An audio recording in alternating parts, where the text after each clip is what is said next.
Your Excellency, 59 years ago, close to where we stand today, in this county of Nairobi, our flag flew over a free people in a free country for the first time. Your Excellency, in the years before we won our independence, the people of Nairobi were violently divided by race. The colonizers' army surrounded and marched through Ziwani and Kariakoo and Pumwani, arresting thousands of Nairobians, many of whom ended up in a camp near here in what we call today Uhuru Gardens. Your Excellency, some paid the ultimate price there. Thousands paid the ultimate price elsewhere in our country.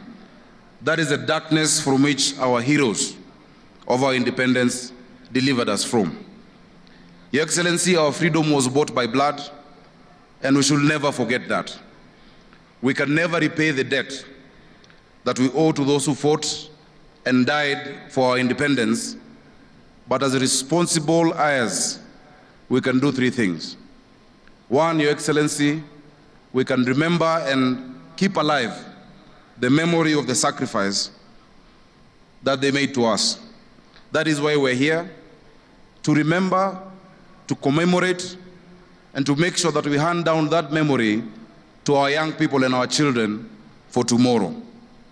Your Excellency, the second thing we can do is to emulate them. They took risks, they were patriotic, they came together across the tribal divide without the technology that today we celebrate, but they were resilient and steadfast. That spirit must always remain with the people of Kenya. And Your Excellency, thirdly, we can complete the work that they began.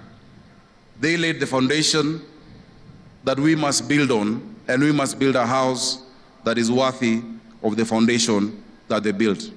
Your Excellency, continuing that work goes hand in hand with the theme of today, of ICT and innovation. Even as we welcome our guests from the Silicon Valley, we want to tell them that Nairobi and Kenya is the Silicon Savannah of Africa. Your Excellency, this country may not be endowed as much as others in terms of gold and minerals and oil. Our greatest asset is our people. Our greatest asset is not below the ground. Our greatest asset is above the ground. It is our young people. Your Excellency, the investment that you're putting into the digital superhighway will go a long way in unlocking the potential of these great people of Kenya. Even as we review our curriculum, we realize that today we're in a global economy powered by information, driven by knowledge. The young people in Sigalagala must not be prepared to compete with young people of Singore in Elgeyo Marakwet, but with young people of Singapore. The young people in Machakos are not being equipped to compete with young people in Makueni, but the young people growing up in Manhattan, in New York. This is a global village, and we must give them the tools that they require to compete.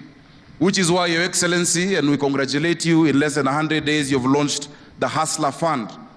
That should enable our people and all of those of us in government to know that we should not preoccupy ourselves just with those with millions of shillings in their accounts, but those with millions of ideas in their minds. That is the country that you lead and that we represent today. Your Excellency,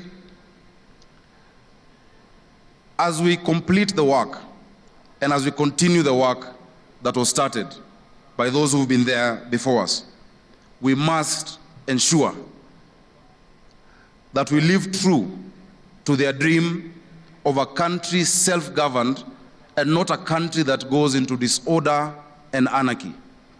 And I want to thank you and the national government for supporting the Nairobi County government in restoring order in Nairobi.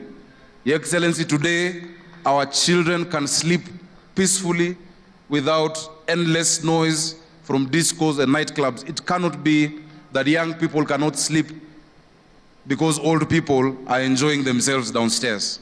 We must restore sanity, we must restore order, and that is the dream of those who are there before us. Your Excellency, we shall continue in that work, and we shall make sure that we create more economic opportunities, even for those who are employed there, by zoning and establishing the right areas for each of us to ply our trade. Your Excellency, also, we are working hand in hand with the national government in restoring order when it comes to our environment.